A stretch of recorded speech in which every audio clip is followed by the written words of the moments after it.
So change is fascinating because there's this huge emotional component to it. I mean, I find that there's certain changes in my own life that are very difficult. You know, I want to be healthier. And it's something I've known for a long time, and for many, many years, it was sort of an abstract idea. And, it's only in recent years that I actually started to do anything about it. When we look at change and why change works and why change doesn't work, it is mostly emotional. One of the big challenges for change is hopelessness. We get into trying to change. I'll just stick with health for a minute. And I say, okay, yes, I'm going to exercise.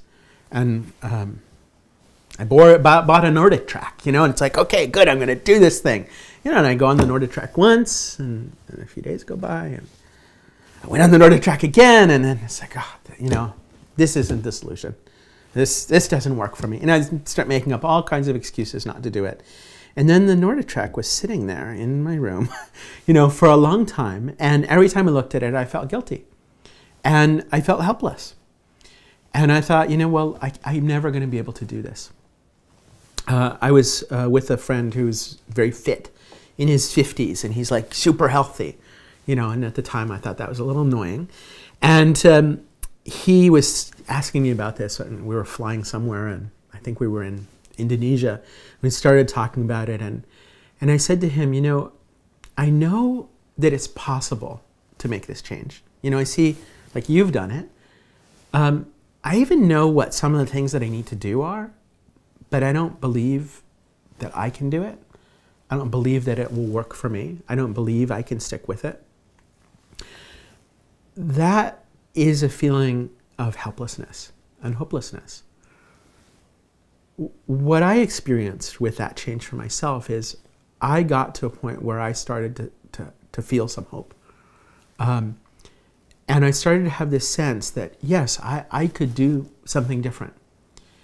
And part of it is because I had an accident and I couldn't walk for several months. And I learned to walk again, and I learned I can jog now, and it was like, that was a big deal for me. And I realized there were things that were impossible for me. And with some help and with some work, I was able to do them. It was like I couldn't put my socks on. Like that, that's the level of helplessness. And now I can. And that doesn't sound like a very big deal, but when you find there's something that's literally impossible for you to do, and then you work on it and you do it, there's an emotional change. And I would describe that as hope. Optimism is a very forward-looking skill. It's a skill that's about finding possibilities and finding new ways. And hope is an ingredient of optimism. Optimism is how we kind of create a plan for our hope. But we need that feeling. We need to feel that sense of possibility. And when we feel that sense of possibility, we're willing to take the risk to try again.